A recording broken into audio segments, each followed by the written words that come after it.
All right, so let's shift gears now. I thought this was cool. One last little thing, then we're going to shift gears and talk a little Jordan Love. NFL Nerd. This is the account I'm telling everybody to follow here at Nerding on NFL. Texans at the Packers, Sunday, October 20th, 1 o'clock Eastern time.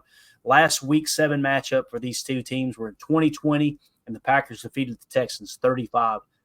Just a nice little nugget there. You see Devontae Adams and Aaron Rodgers doing their thing together. Devontae with that stiff arm. I think that dude's still feeling that. He never breathed the same again, Tim. Was that Lovie Smith coaching them back then? Who? I think it was. It was. Because D'Amico's been there, what? This is his second year? God, man, I'm not the person. I want to say that was a different Texans team in 2020, a few years ago. So, but yeah, that's awesome, man. It's crazy how things work out, right? Yeah, and I've got the worst memory in the world. Like, I'll think of something. I'm like, yeah, you remember last year when we did this? And Mandy's like, Clayton, that was 8 years ago. Oh, God, I'm the worst at that. That's why I use a lot of illustrations on this podcast, this show, because I need that. If I didn't have it, I'd be telling you guys so many lies it wouldn't even be funny, man. So, all right, let's do this. Let's shift gears and talk a little Jordan Love, man. I think that obviously he started off a little slow. He was a little rusty after the knee injury. We talked about the statistic that was just absolutely mind-boggling, that he is still – I'll pop it up here real quick just to make sure I don't screw it up. NFL Talk tweeted this out: top 5 NFL quarterbacks in passing touchdowns heading into Week 7. Number 1, the Tampa Bay Buccaneers, Baker Mayfield at 15. He's played every game this year. And then number 2, the Green Bay Packers, Jordan Love with 12. He has missed 2 of the 6 games. So just absolutely wild that he's almost leading the league in touchdown passes, even though he missed those 2 games. Now, you guys will hear me talk about all the time Greg Cosel, right? Ross Tucker Football Podcast, one of my favorite podcasts as well. They actually tagged me in this. They know anytime they talk Greg Cosel, I'm a fanboy, right? This is tweeted out by Ross Tucker Football Podcast. Says, I think Jordan Love is physically and just traits-wise a top 3 or 4 quarterback in the league. All right, so this is a strong statement here from what Ross Tucker refers to as the civilian GOAT, Greg Cosel. Also, when you hear us say Daddy Soda, I got that from Ross Tucker. That was his saying. So he got me saying it. Like I said, just an awesome podcast. Make sure you go give them a follow on Twitter and all that good stuff. Make sure you subscribe to their podcast as well. It's cool to hear an former NFL veteran, offensive lineman, talk about the game from his perspective. I'd much rather hear that from some stats nerd that's sitting in their basement pretending like they understand everything that a player goes through. That's just me. But here's Greg Cosel. Been with NFL Film since the 1970s. Senior producer for NFL Matchup, one of the best shows as far as breaking down X's and O's. Here's what he had to say about Jordan Love. I apologize for the volume. It's cranked. I'll fix it for everybody on the pod, but I can't do anything here live. So crank those TVs up. Here we go. I think Jordan Love is physically and just traits-wise a top 3-4 quarterback in this league. He still has some things to clean up. He still has a tendency to throw a few too many balls off balance, falling backwards, and that has to be cleaned up. There's no question, because that will lead to some bad throws. But what they do offensively, and this comes from Matt LaFleur, it's funny you asked me this right after we spoke about the Bills. They do so many good things schematically that it really creates throws for Love, and he's such a good thrower of the football. So it's a really beautiful mix of schematics and a quarterback that's really a high-level talent. Now, keep one thing in mind, too. He's only been sacked 4 times in 155 dropbacks. That's 1/4% of his dropbacks. That's really, really good. So I think absolutely awesome, man. Great little nugget there at the end. So obviously they're protecting Love, and he's singing high praise, talking about he's a top 3 or 4 quarterback as far as arm talent, just physical traits, and talked about some of the pros and the cons. But I love that he put some shine on Matt LaFleur's name there, Tim, because we've been talking about it. You could see it last year. It was all over the tape. Matt LaFleur is probably the best scheming coach when it comes to the passing game in the entire National Football League. That dude just knows how to create separation. He'll get you in and out of advantageous looks based off of the data that suggests, hey, this team is really bad at defense against 2x2 sets or a 3x1 set or whatever it may be. And what he'll do, like, let's say you go in and you face a team and it's like the glaring obvious statistic is, man, they really struggle against bunch right looks. If that's the case, what Matt will do is come out in a dub nasty look and then pre-snap motion that guy to the bunch, right? So you're given a pre-snap look. That's just more information for the defenders to have to process before the ball's snapped. And then you get that quick cheat motion, and it's game over. So pretty cool to hear him singing Matt LaFleur's praises there, man. Oh, that's awesome. I love it. And one of the things I've always loved about Coach LaFleur ever since he came here is one of the nuances to his scheme or his playbook is the ability to run the ball out of passing sets and the ability to pass the ball out of run sets. And you totally use deception against these defenses because it can be really hard to read. And like you said, late pre-snap motion, we're seeing more and more orbit. I think we've seen orbit in every game this year, whether that's Jaden Reed or Bo Melton, whoever we're using back there. It's getting those defenders' eyes moving. It's getting their legs moving. It's getting them to cheat right where you want them to, playing right into your hands. And that's where you see some of these explosives. And it's a testament to Matt LaFleur and why he got the job here in Green Bay in the first place. If you remember, Mark Murphy said Matt was the most prepared candidate that they interviewed. He had already been into our film study. He had seen what was happening in the last few years with Coach Mack, and he came in here and it was a change, and it was pretty drastic. And we saw Aaron Rodgers kind of try to keep things kind of McCarthy-esque in those first couple seasons. Yeah. But I think LaFleur did a great job with that transition. And now, removed from that, look where we are. New look team. We got Jay Money at the helm, and this offense can be really deadly when they get going. So shout out to Tupac LaFleur, your future coach of the year. Let's go.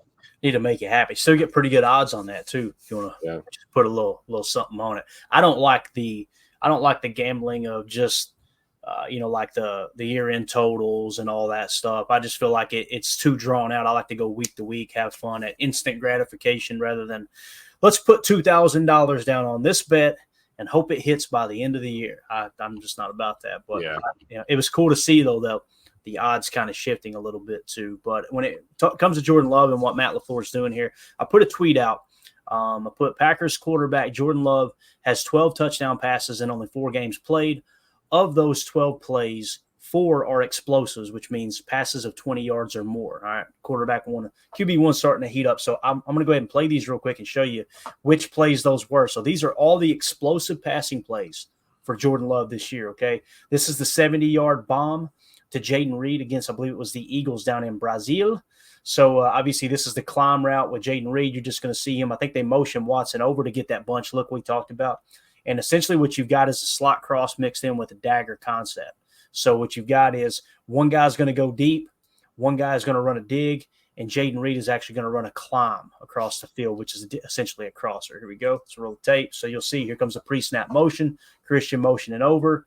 There's that bunch look, cheat motion, switch release, and now you're going to see the slot cross with a go in the middle of it. That's dagger or slot cross, all right? And then, of course, the juke at the end there by our boy Jaden Reed. My favorite part's at the end right here, Tim. Watch him dance. Watch the defender get mad. Get away from me. Bon dia. Absolutely love it. All right, play 2. So this is the 66-yard touchdown pass to Tucker Kraft on the shallow cross. Some would call it a climb or a mid-cross. I'd still call it a shallow. You could tell he's looking to work underneath. Although the defense gives him so much space, he does give less of a flatten of it and take it a little bit more depth. But obviously this is, again, pre-snap motion, so you're motioning over from a dub set. And this boomerang orbit motion here, right? We've called it zipper orbit. We call it the popular term for this. I've been doing some studying because I'm like, there's got to be something that everyone kind of calls this motion because it's becoming more and more popular. They call it boomerang orbit or orbit boomerang, all right? So essentially, as you can see here, the receiver is going to motion in front of the quarterback and then boomerang around him for an orbit. They're going to fake the handoff to Jaden Reed, all right? So, again, what you're going to see with Tucker Kraft is just a shallow cross here. It's more of a mid-cross, but he's just going to kind of work behind the backers here just a touch. And, again, the play action, you can see, watch the backers. You see their body lean. They both took a step forward. Tucker's coming full sprint here, kind of selling a little bit of he may block right here, but he's definitely going to run a crosser. Tucker across the field. Great grab. All the passing concepts sync up together. Stiff arm on that little boy. Stiff arm on that little boy. And we're off to the races. So there is the second explosive play of Jordan Love, touchdown passes, I should say, this year. Next, you got the 44-yard touchdown pass. This is the deep post to Christian Watson last week. We talked about the evolution of that play. Christian Watson actually went to the sideline and told the coaches, hey, remember that play we ran 2 weeks ago against Minnesota? Yeah, now's the time to do it. They're completely – he's like, I think he said they're not respecting my speed. He said something along those lines, and, boy, he was right. So what they came out in was a twin right set where you've got – it's basically 12 personnel out of the ace, so Jordan is under center. You got one running back, two tight ends to the left. They're going to motion one over, so what that's going to give you now is a Trey Wright look out of 12 personnel. So how many times have we seen Trey Wright? Now, some people would call this – you could call it Trey Wright. You could call it nub left, although you typically don't say nub when there's two tight ends in. So I think it would be basically 12 ace Trey Wright is what you would call it. And he settles in, so you get 3 targets on that side of the field. Christian Watson's just going to absolutely cook Buda Baker to a crisp on that post route right there. And, of course, you always love the Lambeau leap anytime a play ends in a Lambeau leap. So that was the third explosive passing touchdown for Jordan Love this year. Here is the fourth one, and it's right on the mark, Tim. 20 yards out, baby. Barely made the cut, but it made the cut. This is the Romeo Doubs out and up. Now, you're going to notice they're in a Trey left look here, right? Trey left nasty. And they're going to motion Doubs over, which is going to make it a 2-by-2 set. So it's going to turn it. It's going to go from 11 gun Trey left to 11 gun Dub nasty is what we're going to have here. Okay, so you're going to see Romeo come over, and it's going to be an out and up route, which is real simple. What that means, he settles in there. He's just going to give a little 5-yard outlook and then hit up the sideline. It's funny. Greg Cosel said the thing he needs to clean up, Tim, is throwing off that back foot, those fadeaway throw. You got to clean it up. And here we are. One of his 4 explosives is actually one of those throws. So here we go. Out and up, just a little shake, bang. Jordan tossing it up, giving his boy a chance. Touchdown. What a freaking route by Rome. Yeah. Like amazing, geez, man. Like any young players out there playing receiver, man. Watch tape on Romeo Doubs running routes because it's a thing of beauty. Yeah. And again, watch the defender. He doesn't know what to do, man. He's just he's hanging on for dear life. And then, of course, Love just puts enough air under it there to give Rome a shot. And I love Romeo in that spot there, man. I have no problem trusting him to bring down that ball, or at least it fall incomplete.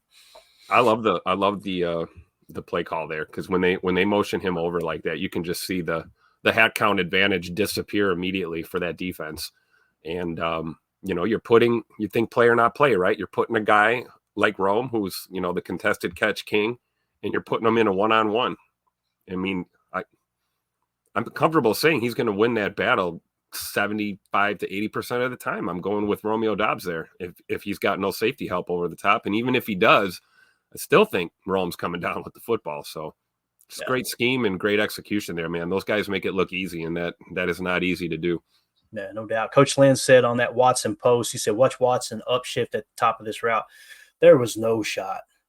Like when he did not lose any momentum whatsoever, bending into Buda and then turning it into a post. It was just like Coach Lynn said, and like Garth Brooks said one time, he never hit the brakes and he was shifting gears. You know what I'm saying, Tim? If you guys, he said, Coach, they're not respecting my speed, so I had to shift to 5th gear real quick just to let them know. Everybody's going to Google that, and they're going to get their first experience of Papa Love Mama tonight by Garth Brooks. hell of a banger, let me tell you, man. Let's go to the chat real quick. We have some in here that you have marked I missed here. Ron Sample says, Tim and Mrs. G hit football game for date night. Would Mrs. G mind telling my wife how romantic it was? So obviously you did some Friday night lights like I did last night, right? You went to East Green Bay High, is that right, Tim? Yeah, we went over to City Stadium, man. Saw the final game of the year, East versus West. Shout out to Green Bay East. They actually put points on the board. Good for them. They didn't get completely boat raced. It was a tight game for a while, but they lost to West.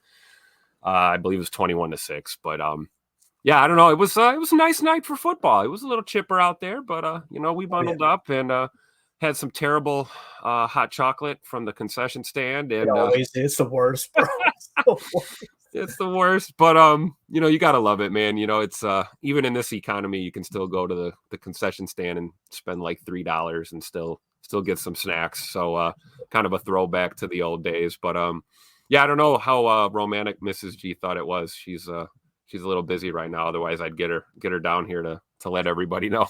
Have her fill out a comment card, right? Yeah, Yeah, we went to Cherokee, Sullivan East, and the boys at Cherokee, where my nephew played, they absolutely boat raced them. It was, I think it ended up being like 45-0 or 45-7 it was. And I remember Mandy and my brother-in-law, Sammy's dad, were like, "Yeah, I'm glad they scored, man." Those kids, and I thought, well, I wanted that shutout. You kidding me? Let's shut them on out.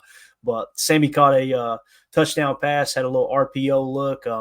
Pre-snap, it was hilarious. I looked back at Jay and I went, "Look," I said, "look at the boundary side. There's no safety, outside leverage.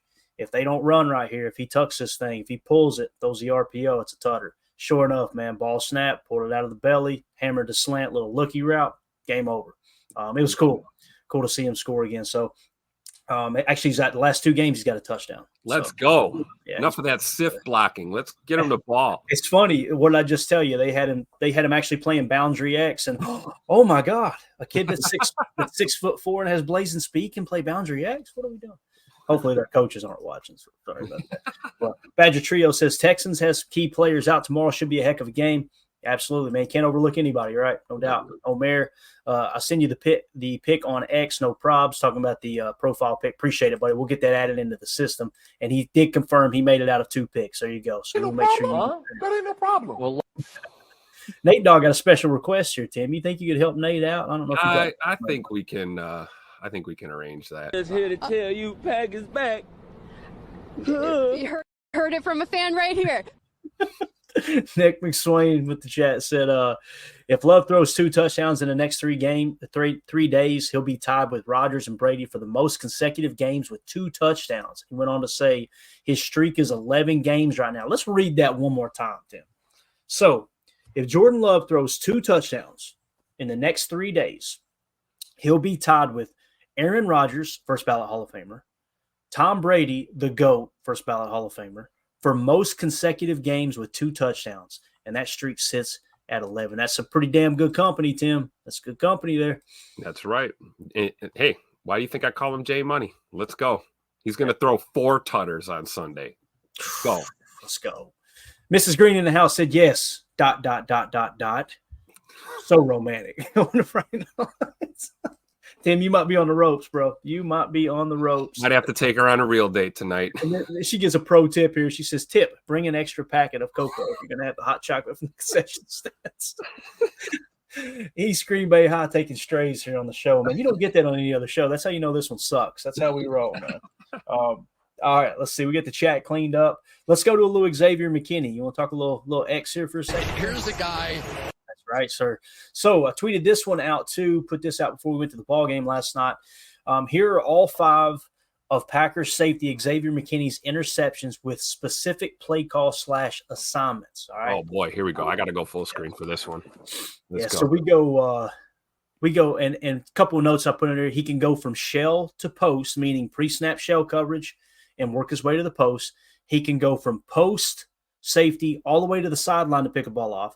He reads the quarterback like a book, and he's got, absolutely elite ability to break on the football when it comes to picking the ball off here as we get this straightened back up. Did it reset? No, we're good. All right. So the text will get a little larger here in a minute, Tim. Let me actually zoom in just a touch more. Oh, yeah, here we go.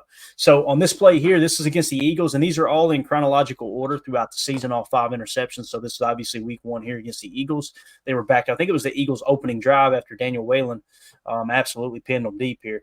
But it's a pre-snap shell look. What we mean by that, guy, look, you got 2 safeties deep, right? This is what you call a shell look, all right? They're showing cover 2 or possibly cover 4, right? And it's going to end up being a Tampa 2. His responsibility is deep right half. So his responsibility is deep half of the field here. And you're going to notice Quay is going to flip his hips and run down the seam in this Tampa 2 look. And even though Xavier McKinney's responsibility is deep half, he still breaks over to the seam and picks the ball off. And great assist here by Quay Walker with the coverage down the seam. There's the Tampa 2. Hips have flipped. Going after the ball. Look where Xavier McKinney is, covering his deep half. And he still breaks on this ball and picks it off. Bang. Love zone defense, man. Love it. Eyes are always on the ball. Decent return here, too, getting a couple extra yards for the Packers there. All right, next play, post safety, cover one man, just shows great awareness. He reads the quarterback's eyes the entire time. So you're showing, when we say post safety, it means a single high safety. Now you can show post safety with a cover one look and then shift in the shell if you want to run like a little inverted cover two type thing or cover four. But in this case, they're showing pre-snap post safety. He's going to be playing post safety. It's cover one man, great awareness, reads the quarterback's eyes. So watch him here. What I love about this, Tim, he doesn't get too aggressive. You see the play fake. All right, he's watching. It'd be real easy right here to drive on the ball. But because he's got eyes on the quarterback the entire time, watch him just sit down right here. I'll take that, sir. That's how I'm telling you, when you got eyes on the quarterback, you can play the ball instead of the receiver. It's absolutely huge. You don't have to keep your eyes on your work. Next play, he's playing post safety. This is out of a cover three zone.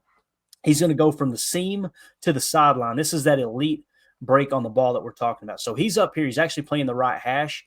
Will Levis is going to put it down here on this sideline down here. Yep. Watch how much ground Xavier McKinney covers right This is what I talk about when I compare him to Charles Woodson. Yes. Right here. Look at it. He's on the right hash. Look at this break. Look at that.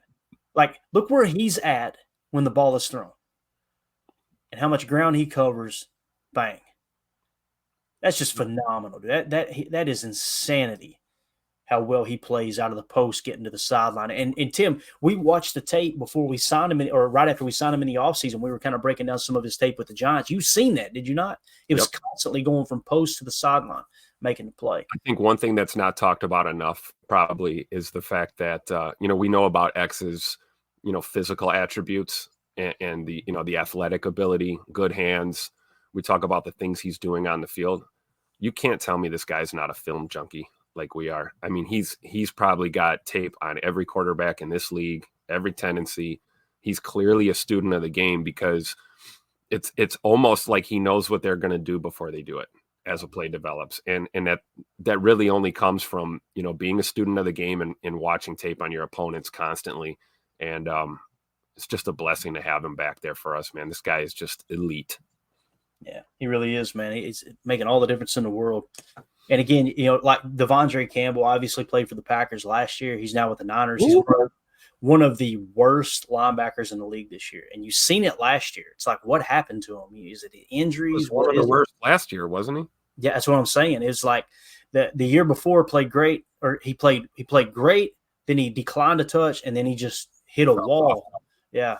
And that's what I say about Joe Barry is like, think about what Joe Barry put together the 12th best scoring defense with. Yeah. With Darnell Savage and Jonathan Owens playing safety for you. And you had Devondre Campbell instead of Edgerrin Cooper in the middle. It's like, whoo, somewhere he is pissed going, man, ain't y'all give me those players. What the heck's going on here? All right, next play. Pre-snap shell. So there you see the shell coverage. That's what we mean by pre-snap shell, two deep safeties. Although they're not crazy deep, but you'd still consider that shell. This is going to be a cover three zone defense. And the way it's going to work is this safety is going to drop deep third middle. And what his assignment is, Xavier McKinney's, is to play what we call a hook curl zone. So he's just going to buzz down just a touch and cover this mid zone. So deep third, deep third, deep third. He's in hook. You got a guy playing the hook or the curl flat area out here as well. Okay. So I say that because Xavier McKinney is just supposed to sit in this zone right here. But again, when we talk about even spot drop, this is not a match. You could tell this isn't match coverage either. When you're playing spot drop, even though this is my zone I'm covering, like Coach Haddad said when he's on the show, a blade of grass has never gained a yard in the history of the game of football. It's always players. So just because you're covering an area doesn't mean you just sit there like a moron. It means you cover those players as they're entering and exiting your zone. But what's crazy about this is if anyone else on the field, I felt like they were playing match coverage outside of just your deep cover three drops, which is common sense. You gotta cover your deep zone. So if somebody goes vert, you're on them. There's no reason to look for anyone else, look for any other work. He's supposed to cover this hook curl and he breaks completely off because he notices Aaron Jones out of the backfield is going to sprint upfield and hit a little corner route over here. So watch Xavier McKinney read this. And again, this is the beautiful thing about zone defense is you've got your eyes on the ball the entire time. So you see him buzz down. He's in his curl, right? Right here, he realizes, oh, crap. If he hits this corner route, this deep third over here is already occupied. He's going to be butt naked through the trailer park to the pylon, he being Aaron Jones. And that's where X is like, you know what? Forget my assignment. We got curl flat out here that can help with this crosser if we need it, right? But I've got to make sure I prevent this touchdown. So watch him break on this ball. Not only does he prevent it, but to get the pick, that is just crazy. I mean, that is insanity right there, the break on that. And again, he's supposed to be in that hook curl. Oh, crap. Let me go get this. The other thing nice on that play is the discipline of your rookie, Javon Bullard, on the other side. Yep. I think that gives X the confidence knowing that Bullard is not cheating and he's staying home. So there is help on that side of the field if something did change. Absolutely. And again, what it comes down to is those explosives, man. You choose the deeper threat rather than biting on that shallow cross. And they're actually running a spot route there, so he's really good shape with underneath. You see the spot there, Quay covering it, so we're good there. Look at X's eyes. You're right, because when you see the quarterback, right when he gets to the top of his drop is when X is moving. And his head, if look at his helmet, his eyes are on the quarterback the whole time. Yep. Tell you, that's the difference between zone and man. Yep. It's the reason we're getting the majority of our interceptions from zone. Now, listen, the man has gotten a lot better. Man cover's gotten a lot better. We're starting to get more interceptions out of it, too. People get more comfortable. But, man, when you got your eyes on the quarterback, you're playing – you got eyes on your work. You're looking through your work to the QB. You can read his eyes the entire time. You get just a better understanding of all the passing concepts rather than you focusing on just the receiver you're covering. It's tunnel vision, right? It's huge, man. I love zone defense, and you got to mix in man. It's really, really important. You'll see it right here on this play. This is a pre-snap shell again, 2 deep safeties. You see it? So this could be cover 4 or cover 2 is what it's looking like pre-snap. But after the snap, what you're going to notice is it's cover 1 robber. All right. So you're going to have one of these safeties buzzes down and cover middle zone. Everyone else is man coverage across the board. All right. And the other safety is going to cover deep. So when we say cover 1 robber, one of these safeties is going to play robber and play a mid-zone right here while everyone else's man coverage. The other goes deep. So let's roll it here. You're going to see he's going to be the post safety here. So you see him starting to drift back now. The clock is ticked down now. They can't change the play. So we showed pre-snap shell. X knows they don't have time to change the play up now. So now let me get back and get a jump on my work, which is post safety right there. You see the other guy buzzes, okay? When I say buzzes, he's going to rob. It's not buzz. In a cover 3, if you go from a shell to a mid, that curl hook, we call that cover 3 buzz. In a cover 1 man, we call it robber. All right. So he's going to go to the middle of the field. Now you see mid-zone takeaway, deep mid-zone takeaway, and then everybody is playing outside leverage. Look, outside leverage here. Notice the corner, outside leverage. This guy getting a little bit cooked, but he's got time to take, if this does turn into a wheel route, he can still play over the top. You're good. Out here, Keyshawn, this was the big part of this play. Keyshawn in the slot. He maintains outside leverage, so it's going to funnel everything to the middle. So this guy's trying to get into a corner route, which, by the way, should beat this defense. But Keyshawn does such a good job walling him off and making him bend that inside. You're going to notice X just break on the ball here. It's just a phenomenal job, man. And again, just the ball break is elite, man. It really is, Tim. Yeah, this guy it's a blessing, man. I don't know what else to say. And with these young players we have in our secondary, having a guy like X is just, he makes the whole team better. He really does. And again, understanding the situation, like you said, he knows that they can't check out of it, like you said. I mean, and the footwork is everything, like you said, kind of like just a couple little steps back to get himself in position. Yeah. And even this too, like when we're talking about situational football, if you notice the robber who's in that mid zone, he even plays kind of up top technique. Like he doesn't want that guy to get too far over top of him. So they're prioritizing controlling the explosive as opposed to being overly aggressive on the underneath routes. And again, the pre-snap aspect of this is going to deter Matt Stafford from throwing that dig because he knows he's got a robber there in the vicinity, but the robber is really focused on helping Vert. Yep. If Keyshawn gets cooked to the inside. Because, again, Keyshawn, look at that subtle bump right there. Yep.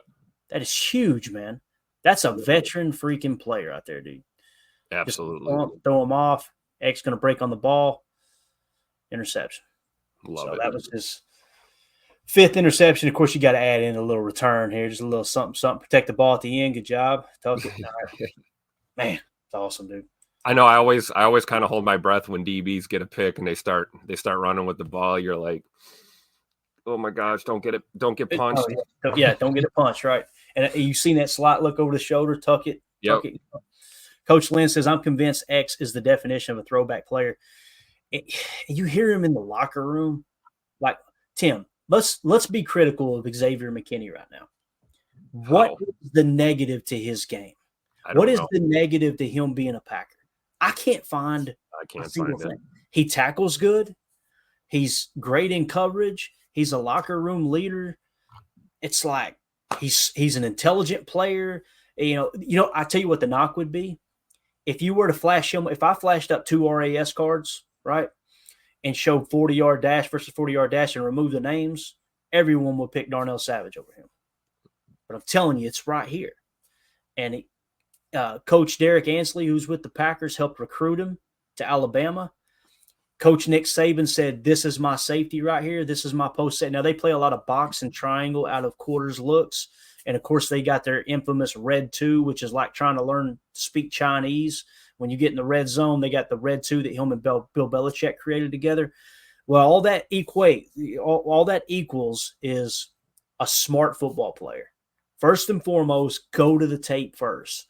Forget this, how fast they run in their damn underwear. If you need a tiebreaker, cool. Gotcha. You got 2 players that the tape grades out equally. They look the same. Now I'm good with, let's lean on the other side. But everybody, it's going to happen again this year, Tim. Yep. February, everybody's going to fall in love with players because they are just blazing fast running around in their underwear. Yep. And, Xavier McKinney's just got that FBI, man. There's no doubt about it. Yeah, and Xavier McKinney doesn't drop interceptions either. Never. And you notice he's a lengthy player. He's long, right? Like you can tell he's got long arms. He's a little – I don't even know what his height is, but when you see him on the field and you see a receiver, especially like slot receivers trying to get vertical on him, it's like this dude's towering over him, you know? Just a phenomenal player. So, again, wanted to hit that briefly. I thought that was awesome. Jake G126 says, we'll be on site at Lambeau Field today for the stadium tour. Looking forward to it. That's what's up, Jake. Then get to watch the 5-1 Texans and the 4-2 Packers on site. Stoked. I think this is one of the everybody's got different names on different platforms. People hit me on Patreon. They've got a different name from Patreon to Twitter and then from Twitter to YouTube. So I'm trying to put them together. But someone had messaged me the other day. Let me go to it here real quick. It was probably Jake, to be honest with you. Somebody hit me up and asked a question. No, it was actually Dylan did. Okay, so Dylan hit me up and said he wanted to reach out and ask. Said he was gearing up to leave for the Packers-Texans game and was trying to find like suggestions on places to eat.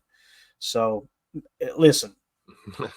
Here comes the 1919 kitchen tap endorsement. I'm a foodie too, man. Like I will that when we go on trips, especially when we got groups together, we do business trips and stuff. And we'd have a group of 100 people that I was always put in charge. Hey man, you find us a spot.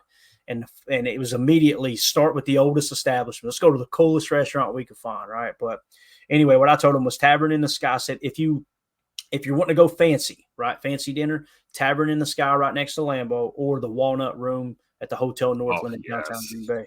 Yes. Excellent. And then I said, if you want to go like cheap or a casual spot, staying in, I shouldn't say cheap. Nothing's cheap nowadays.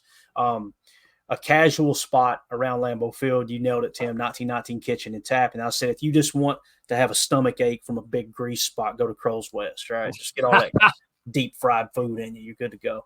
Both of those are right there at Lambeau. Got to get the real butter burger at Crow's West for sure. For sure. Exactly. And you ain't lying, man. The Walnut Room, that's me and Mrs. G's favorite spot for sure. It's awesome.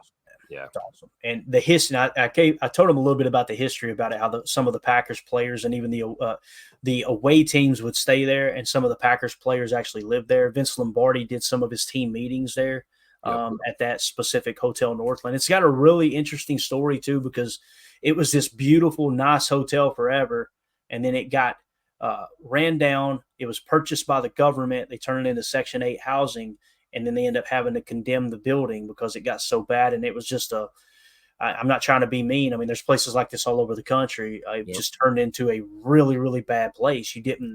Not a place you want to be hanging out at, right? A lot of drugs, things like that. And then obviously a group came in and bought the building and restored it and made it like this historical landmark. And now they've opened up the restaurant called the Walnut Room, which essentially was in the old Walnut Room, which I think was a ballroom or something at the time. So that's why the restaurant lobby, beautiful place. Yeah, shout out to it's Marriott Group that's running that, and the oldest hotel in the state of Wisconsin, for all you history nerds out there. So if you're in town this weekend, if you're coming, next year for the draft, put that on your list of things to do. There's a lot of cool history. We talk about Lambeau Field area, but when you get east of the river and come down to the old part of town here in Green Bay, you got to check out the historic Hotel Northland for sure. Yeah, no doubt, man. No doubt about it. Yeah, and again, just the history of it going from, like I said, that Section 8, that public housing. And listen, I was born in the housing projects, so I know all about this. I had a lot of family that still lived in the housing projects when I was growing up. So we spent many, many days out back. There's a place just outside of a spot called Clover Lick, Kentucky, and right on the outskirts of Cumberland where I grew up. And there was this huge hill behind those housing projects. And it's like, of all the places you could go play as a kid in town and everything, that was a spot. That hill was just awesome. We play King of the Hill and throw each other off of it and everything. Oh, unbelievable. Love it. Yeah. So the fact that they took a building that at one time was used for that, and they were able to convert it back to its old glory of being this beautiful looking hotel. And when you go into another cool spot, when you first walk inside, they got the neon lit sign for the Hotel Northland, which is really cool, kind of a throwback.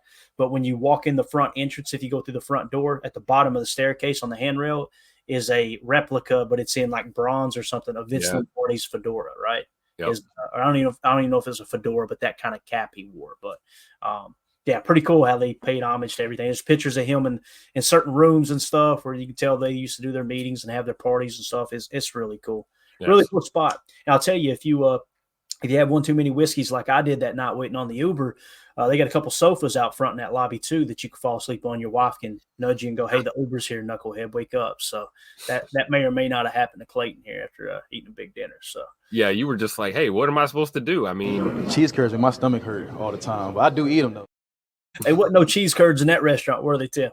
No. A little bit fancier, no doubt. No, but the curds at 1919 Kitchen Tap are pretty good. Had some the other day. We went there for a little early dinner. So, Dude, 1919 Kitchen and Tap. Their cheese curds, their beer cheese soup, their elk stroganoff, and beer on tap.